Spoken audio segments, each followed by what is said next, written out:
I'm really excited about all the possible conversations between what I'm going to present and what was just presented. So if you're speculating about what that is me through the perspective of a hacked Kinect in the lab. And the red areas are problem areas for the computer vision or for the Kinect. It doesn't quite know what to do with those areas. As was already mentioned, I think the title of my talk today is Fabrications, or How to Lie with Computer Vision, and I feel like at some point I'll have to justify that title and explain what I'm up to there, so I'll do that soon. I also, before I proceed, want to thank Arian, Brian, and Jermaine for their time, their generosity. It's been a wonderful few days so far, and also Whitney, Colin, and Alex for some wonderful talks, some great conversations, and some great workshops. This has been a wonderful opportunity. I also just want to preface this is some kind of preliminary material. What I'm going to present on is the beginning largely of a 4-year research project that was just recently supported by SSHRC, the Social Sciences and Humanities Research Council, with also some infrastructural support from the Canadian Foundation for Innovation. So today what I want to talk about is basically computer vision from a digital humanities perspective. If you look at the field of digital humanities, you'll probably notice rather quickly that aside from work by, say, Manovich, projects like The Real Face of White Australia, and of course the ubiquity of things like OCR, or optical character recognition, the study of computer vision is actually quite rare. And it's all the more rare, I think, for media analysis. So especially the analysis of materials that aren't text-centric. So you're going to see here, I think, that I'm especially interested in the idea of looking at computer vision and DH through non-textual media. And so that said, my talk today is basically going to be an overview of computer vision, largely from a cultural and aesthetic perspective. I'm not going to go too much into the technical details, say, related to vision science and algorithms. And I'm also kind of working on the assumption that a lot of this material may be new to people from a humanities perspective. So I just want to keep that in mind. And what I'm going to do is I'm going to start with some example computer vision projects. I'm going to do this kind of in a very litany kind of way, just go through some ways of understanding computer vision, especially from the lens of everyday life. So the way it may appear knowingly or not, the way that you routinely use a computer. And then I'm going to move into the question of computer vision and culture. So how do we talk about these emerging technologies, especially from questions of perception, but also the dynamics around social relations. Technologies actually much like questions that were just raised in the last panel. And then I'm going to go and I'm going to move into how some of the computer vision questions that I'm raising may pick up on existing digital humanities research rather than acting like this is some kind of radically new thing. And I'm going to point to a couple of examples, namely coming out of legacies of speculative computing. And then I'm going to wrap up with 2 example projects from the Maker Lab, which was already mentioned is a lab I direct at the University of Victoria. Right now we're a team of 15, and we're, again, as I mentioned, we're starting out with a lot of these projects that are based in computer vision. And here's my argument. Through work on aesthetic dimensions of computer vision and its social embeddedness, digital humanities research would benefit from basically increasing attention to what I'm going to call the z-axis of computational or algorithmic culture. An emphasis on the z-axis is not simply about doing work in 3D. So I'm not just saying that we should just add another dimension here and radically change the field. It's not that simple. It's about underscoring the role that subjectivity, embodiment, and speculation necessarily play in our research. It's about a digital humanities that's invested in mediation, not media. It's basically, to return to for a moment to the title of my talk, the z-axis allows us to lie with computer vision because it affords a means of production that does not merely capture or represent history, culture, or social relations. It allows us to make scholarly objects that do not exist in the world and to argue with and through them. And here I'm really inspired by kind of more recent research around multimodal scholarly communication.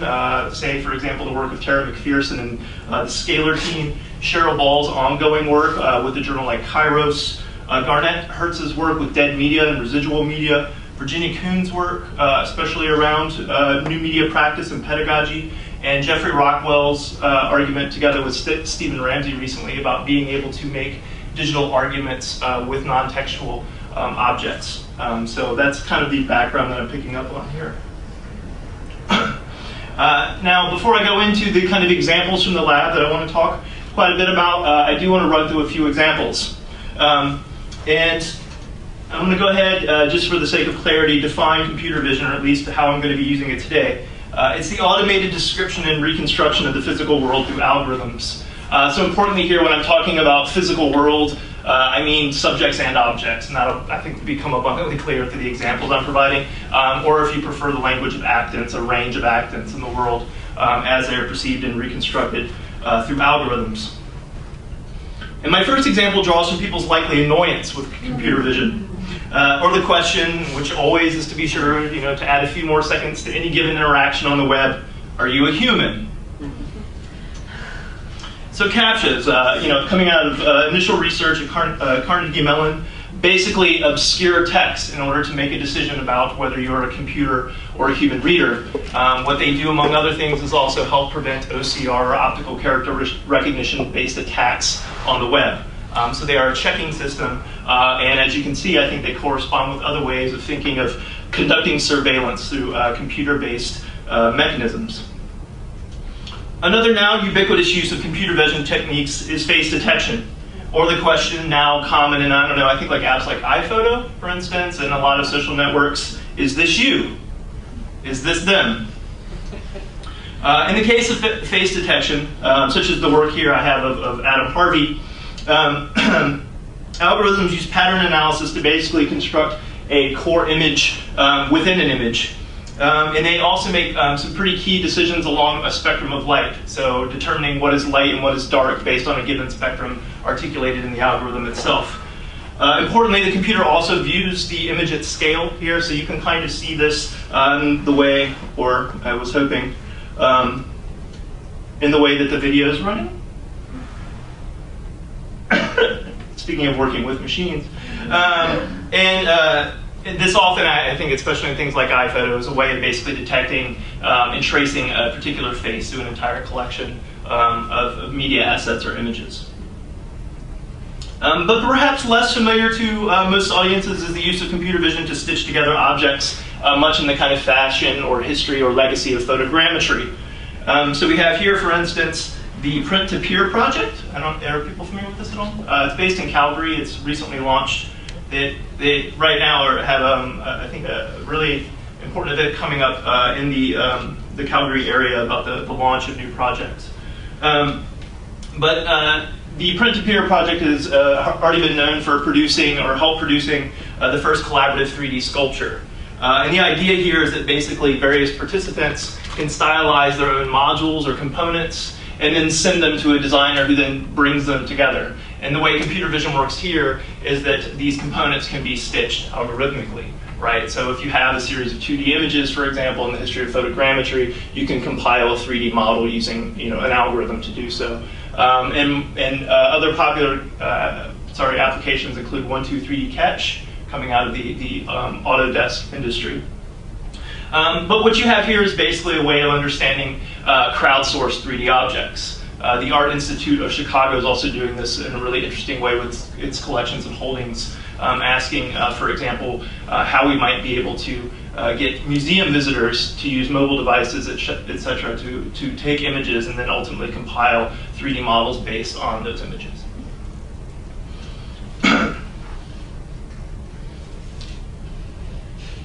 Similarly, computer vision can be used to stitch together images from surveillance video cameras, and this is a slightly more recent research coming out of, among other places, the University of Miami and the University of Modena. And in the practice of surveillance forensics, snapshots are extracted from dynamic media in order to articulate what are often referred to as people trajectories. As you can probably imagine, these techniques are used for crime detection and prevention, and they often rely on positive or negative user feedback to verify the results. So the idea here is not just detecting faces, but also trying to use computer vision to speculate about possible trajectories in a given space based upon archival work done over time on that space. And actually picking up on questions already around the juridical and legal that Alex just raised, you can imagine the questions that emerge here. And finally, I think I would be remiss to not mention the use of computer vision in areas of surveillance, especially around unmanned aerial vehicles, often known as drones. Currently, many extreme hobbyists, through projects such as DIY Drone, are learning how to build their own UAVs using low-cost microprocessors, sensors, and actuators. Unlike many popular remote-controlled toys, these UAVs can be programmed to follow scripted missions, right? So it's not like you're sitting around with a remote following this thing around and say, I don't know, 15, 20 feet away. But also, corresponding with these developments in hardware and electronics is software that allow people to basically map out a mission and script it through very simple waypoints. So this is basically about, think of, for instance, creating a Google map for a drone to follow. So again, the political and cultural questions here are many. But I should also mention that if we understand computer vision, that it's important to note that these aren't simply a matter of recent development, say post-aughts. These are actually steeped in a long, long history, including the work of Marvin Minsky.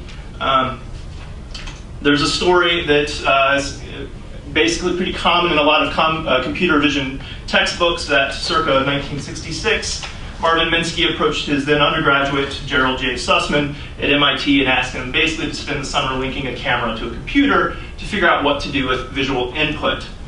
Right. So not only is Minsky thus known for the Minskytron, which is, for those of you who aren't familiar with it, an interface that allowed for the production of one of the pretty much first known computer games, Space War, but he's also known for helping take digital image processing and converting it into studies around artificial intelligence and computer vision techniques, which became increasingly mathematical in the 80s and the 90s.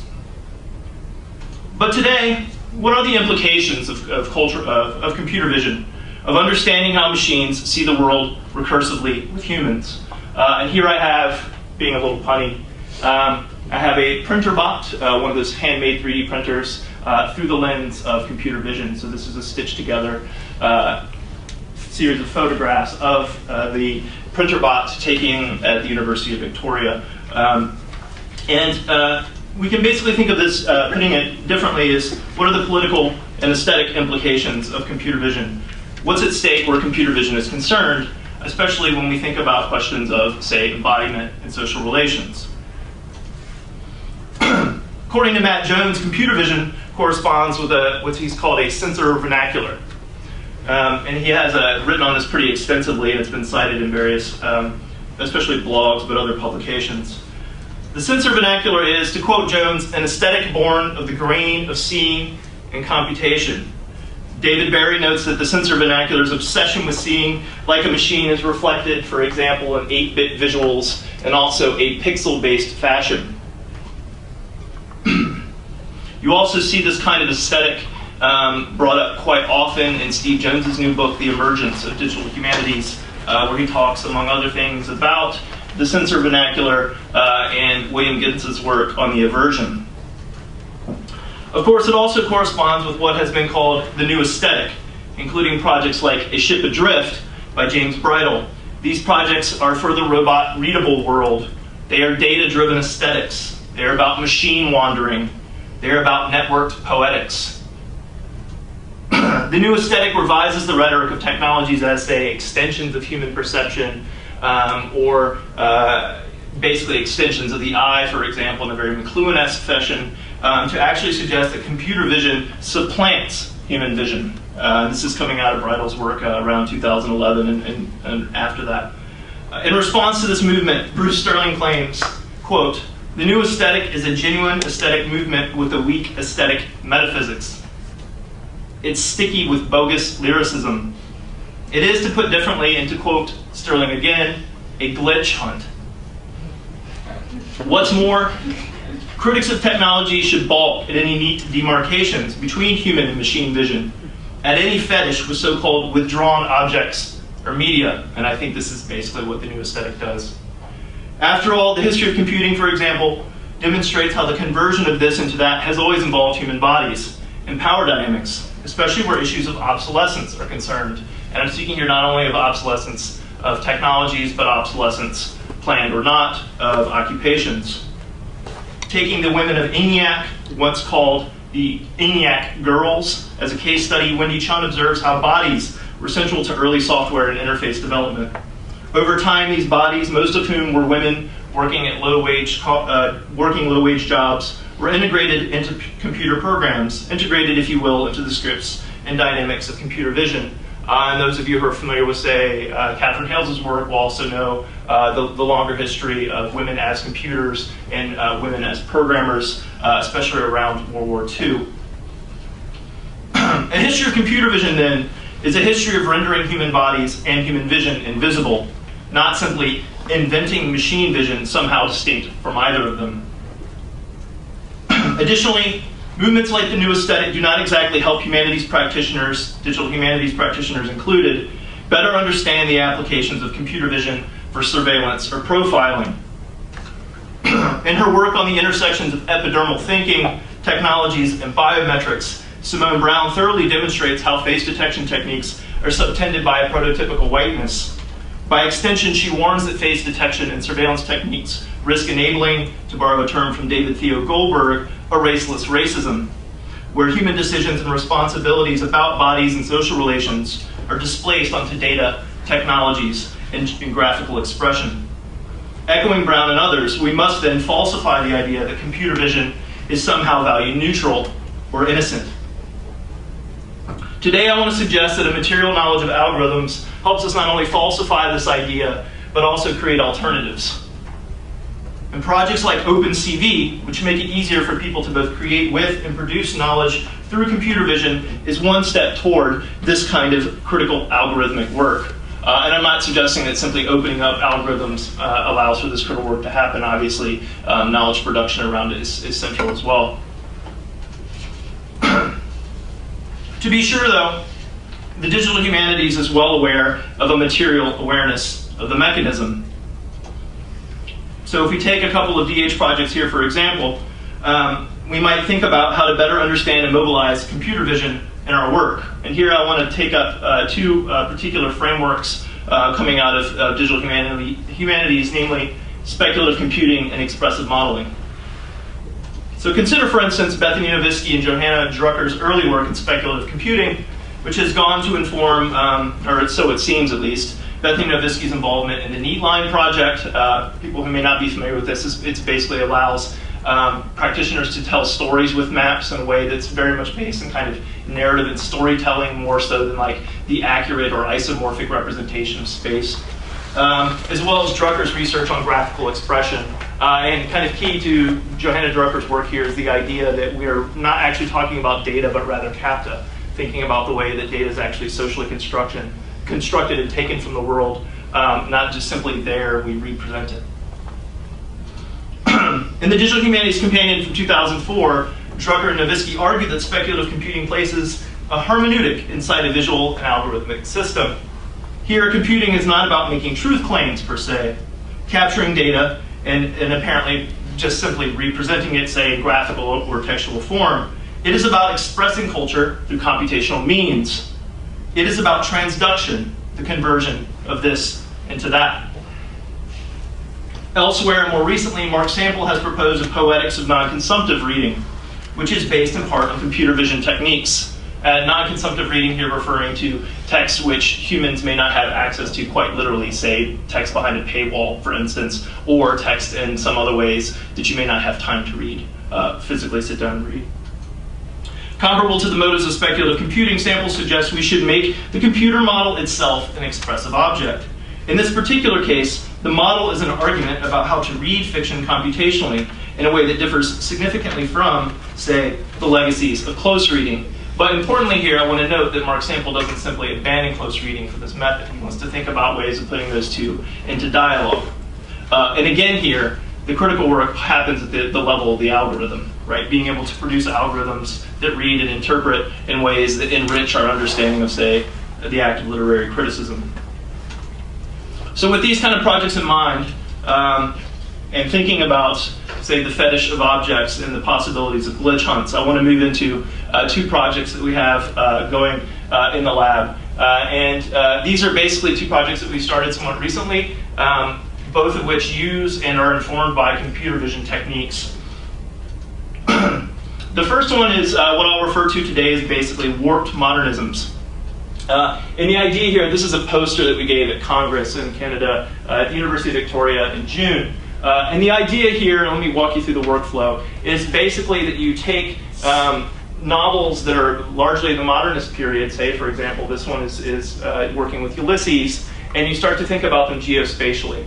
So what you begin with is you take the novel itself, say the 1922 edition, the Shakespeare and Company edition of Ulysses, and you geo-reference it in XML. So you go through and you figure out ways to determine, and this is a very delicate practice indeed, figure out where particular events are happening, and you encode them accordingly.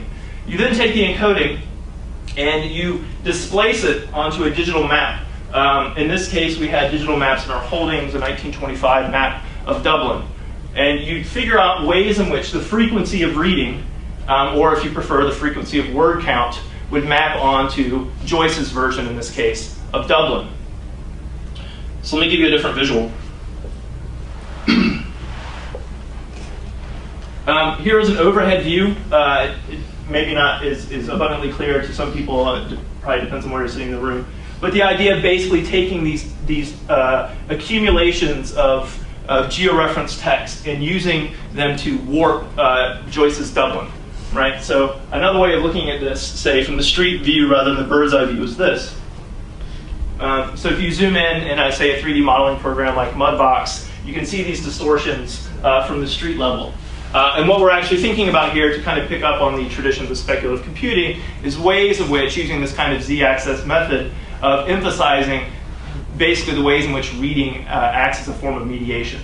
So we're not necessarily visualizing or representing anything in the text itself, but rather the reading impression that you would get of Dublin's Joyce, right? We're thinking about this in other contexts, say modernist London and also modernist Paris, and in comparative approaches. So say you might compare Conrad's London with Wolfe's London and say Mrs. Dalloway compared to Conrad's Secret Agent.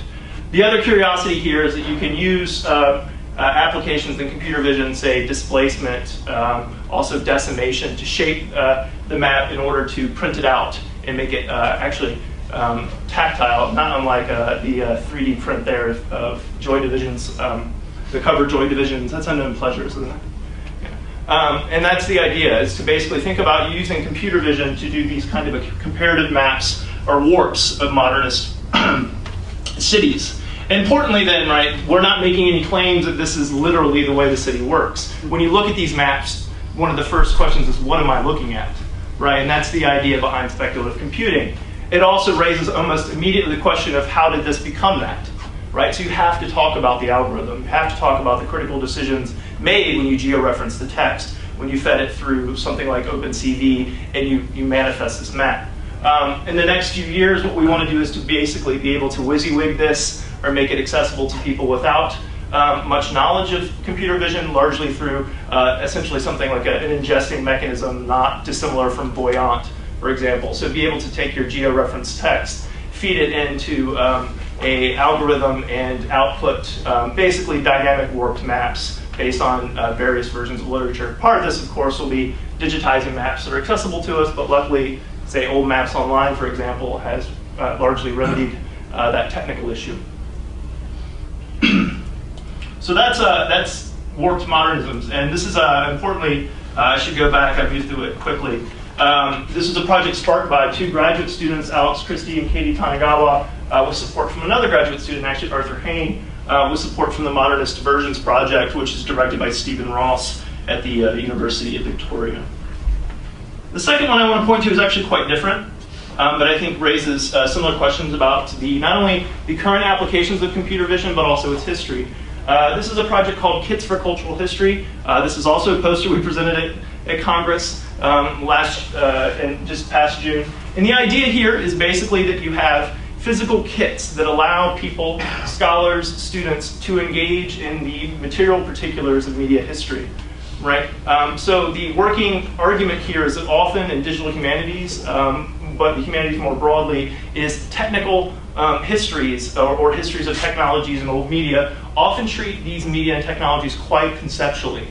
Right? So they're, I don't know, say a trope in a novel, or they're a metaphor in a book, or what have you. What we're interested in is actually going back to, say, patents, going back to laboratory notebooks, and actually building these physical kits that would ask people to not only read scholarship around them, say scholarship around the stereoscope, which I'll talk about here in a moment, or scholarship around, say, early phonography, early film, early fashion and jewelry. We have a really interesting kit in the works around flash jewelry at the end of the 19th century. But not only reading that stuff and looking at visual and audio culture related to it, but actually reassembling the mechanisms from this time period using basically things like physical computing and other techniques. So again, I often have to assert this just to make it abundantly clear. We're talking about like physical things like you could mail to people and you would open them up. We're very inspired by like the flux kit here, for example, but also a longer history of, say, electronics kits and sewing kits, how-to kits.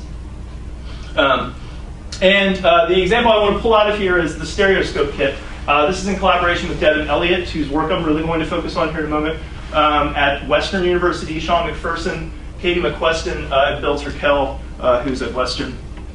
And the idea of the Stereoscope Kit is to basically compile through the kit itself a history of the senses, this case largely a history of ostensible 3D vision, through an awareness of the mechanisms.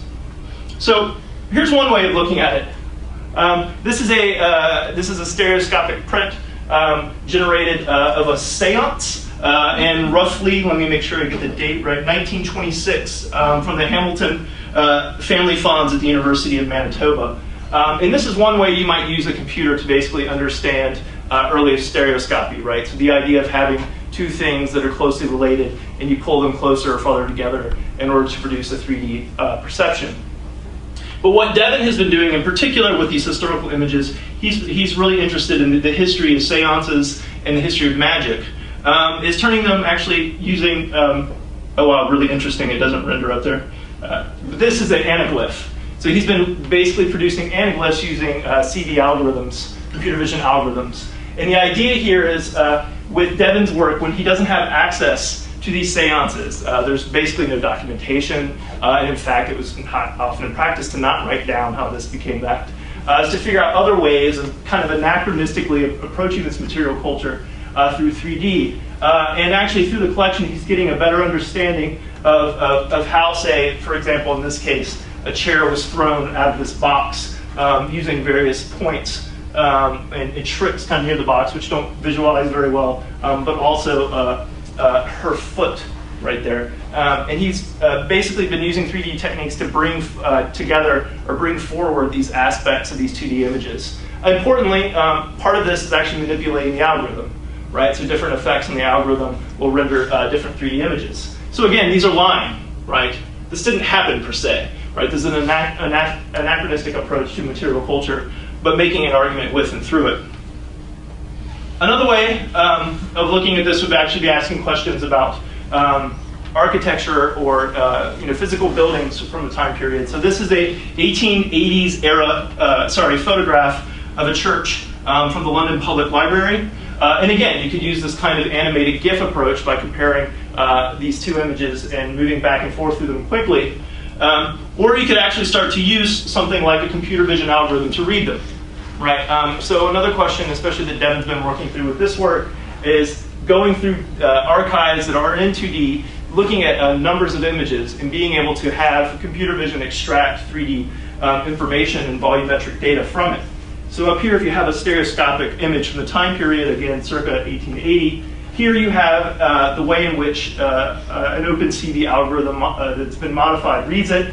You can see actually the amount of noise around it. And then basically using a filter that reduces the noise in order to, again, get this kind of volumetric data from it. Here's another way of understanding or looking at it, is just a really preliminary STL file that would actually be able to be printed, right? So if you're interested in the kind of material context and materiality around these historical objects, but you don't have things like STL files, or you don't even have video, or you don't have much 3D perspective, there are ways to actually produce those materials. And again, these are very speculative in character, and they depend tremendously on an awareness of computer vision mechanisms. So what I want to do is kind of conclude here with the idea of thinking about the kit is one possible way of doing digital humanities research. So what it does, among other things, is it kind of puts an emphasis on the history of perception in tandem with the history of technology. right? So, for instance, 3D vision was something that was invented and it was propagated from the 19th century forward using technologies, but also a way of basically disciplining the eye through things like the stereoscope, right? In so doing, it's also necessarily emphasizing mediation, right? Again, I mentioned earlier that the z-axis as a kind of impulse would emphasize mediation over the medium itself. It would also manifest kind of acts of reading and acts of interpretation through scholarly media that aren't textually based, right? So what we're really thinking about here is how could you do something like peer review a kit, right? How could you circulate it? How would people test it? How could people replicate it, right? To what degree can other people try and replicate historical experiments through these kits, and with what variance across areas? Also, I think it's pretty important to think about really basically the idea that this kind of media history can also engage in contemporary questions around computer vision, right? So a kit that's about computer vision doesn't necessarily need to be simply about the computer vision techniques, the 3D techniques from that time, but can also use algorithms such as this one to study historical artifacts. So I'll go ahead and conclude here with basically 4 kind of keywords of thinking about humanities, or if you prefer digital humanities on the z-axis. Thinking about adding depth to the work that we're doing. You could think here really broadly of increasingly popular work in data visualization. How do we add depth to that? And I'm not just talking about printing it out. I'm talking about thinking about adding an additional dimension to those visualizations, much in the way actually that Johanna Drucker suggests in her work on graphical expression in Digital Humanities Quarterly. How can we embrace and think through and continue this kind of emphasis on speculation in this work, right? So using data to not necessarily make truth claims, but using data to speculate about possible historical circumstances, among others. Importantly, looking and attending to questions of mediation, right? I think Simone Brown's work, especially around questions of biometrics, point out the way in which what we're really talking about when we talk about computer vision is a question of mediation, right? Not reified objects that somehow wander across the Atlantic Ocean or tweet, right? I think these are fundamental, actually, questions about social relations and to some extent embodiment.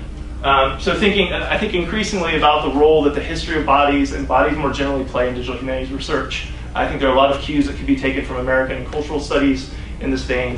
You could think about work around technology from Birmingham Cultural Studies, work of Andrew Ross, for example, but many others, and Balsamo, that could inform this more computational work.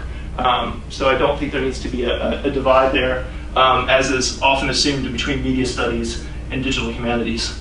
And on that note, thank you. I want to make sure I thank the Maker Lab team. So I've listed, these are all the folks who have participated in the work. Thanks again to Shirk and the CFI for supporting our research. And thanks again to everyone here, including RN, Brian, and Jermaine. Appreciate it.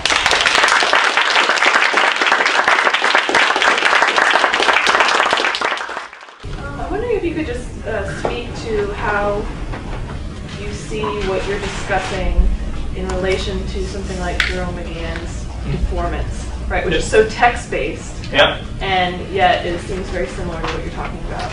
Yeah, I'm certainly influenced on, I balk a little bit at deformance just because of assumptions it makes around the existence of form in the first place, especially, cultural assumptions about form. But there's a longer history, I think, of ruination that most certainly plays in this, and a lot of those you can think about, for example, the work of Oulipo that algorithmically ruins texts. But yeah, I think there's a strong correlation between it. And I think there's a lot of potential for doing that work in other media, say, not unlike actually Fluxus, for example, but say a history of cut-ups, etc., in older media. So yeah, there's a pretty strong correlation, just not mentioned. And I think Mark Sample's work draws pretty heavily. The non-conceptive reading seems quite informed by deformance. I was just kind of curious about your use of the kit, and I just wondered if you could just speak more about this, because I don't know a lot about how you're using it. Mm-hmm. But as I understand the Flux kits, they were sort of confounding, right? Like you would receive mysterious objects in a box, but you would have some sort of directive as to what you should do with them by the title of the kit, but then the objects were sort of, yeah, I mean, and I'm curious, like, how you know, because I'm thinking of some flux kits that are just bizarre.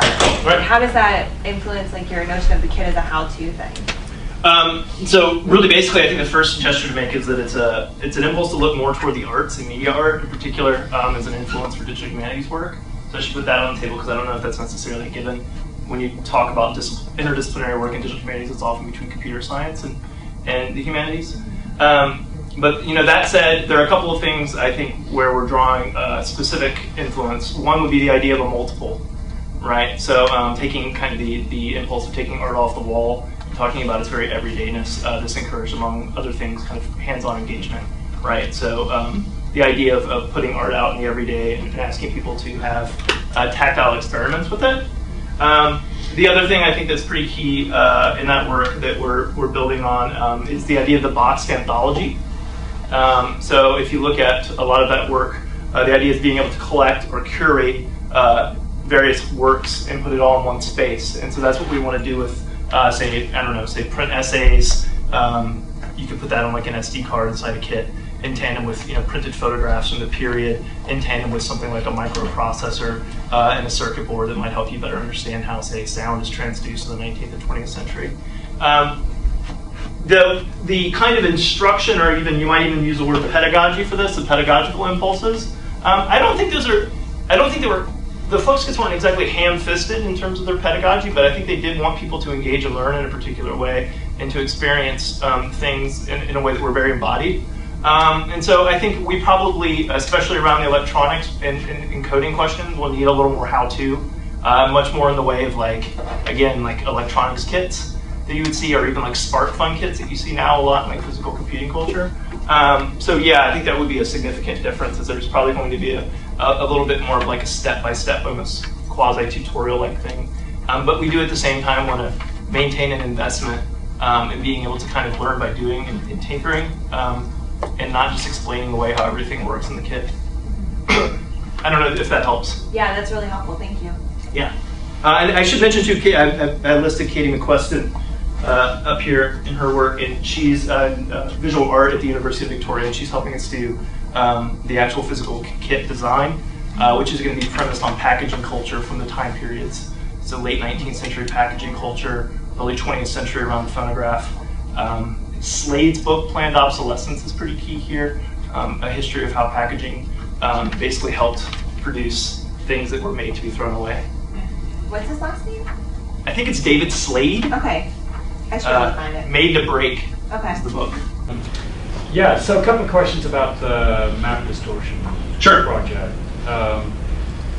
One is, I imagine that certain kinds of text lend themselves better to this than others. So I'm just thinking of, reading something that's a lot less literary, but probably a lot more read, where the author was writing about a part of the world that I knew quite a bit about, and clearly did not know much about that part of the world, right? So you have a hard time mapping that author's representation onto a map in a certain sense, right?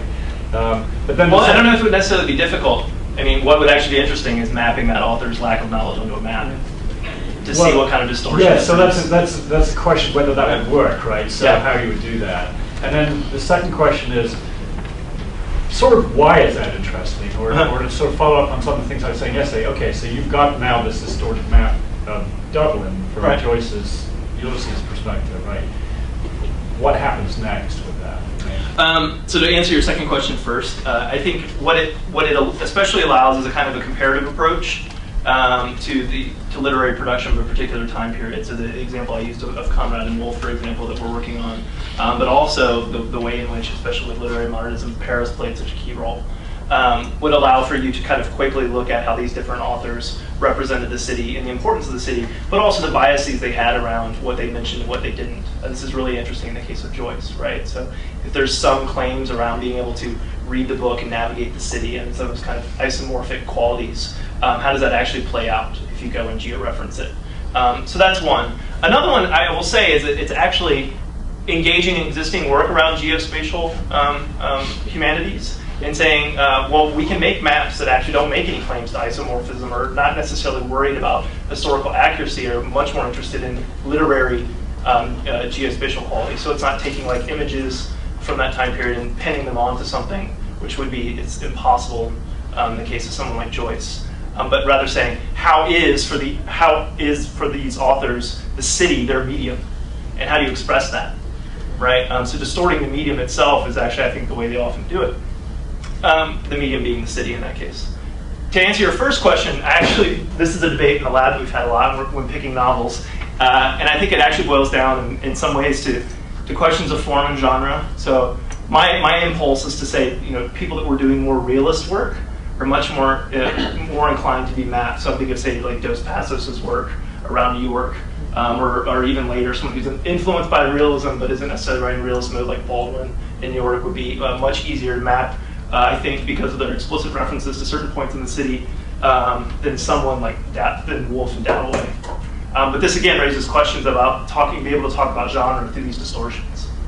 So if somebody has an identifiable city, but they've also invented parts of the city, right? How does that work in this kind of framework? Yeah. I mean, you can think of that Dante, for example, right? Or a lot of myths inventing. You don't map them. Yeah, you don't map the invented parts. And of course, part of it too is you'd have to play out essentially something like the form of a critical edition, or something like a textual apparatus. You'd have to explain your decisions in writing. So what doesn't get mapped, or what pose difficulties in terms of geolocation. But again, what I like about these is these don't make any kind of truth claim about geospatial representation. They're clearly saying these are interpretations. So is that the method then? If the method is that then when we deform the mediate, etc., what differentiates us from the artists is that we attach that explanation. And if that is so, then is it possible then to just use this method for representations that claim to be representations and not interpretations? Yeah, more like the realism. Yeah, so that this. Yeah, and I think, and this is stuff, over the next few years to be unpacked, but for example, does that realist claim hold when you actually go and map it against someone like Dalloway, right? Or a book like Dalloway. So yeah, I think that is where it differs. You have to have a critical apparatus that explains much in the fashion of a scholarly edition what decisions were made when you georeference materials.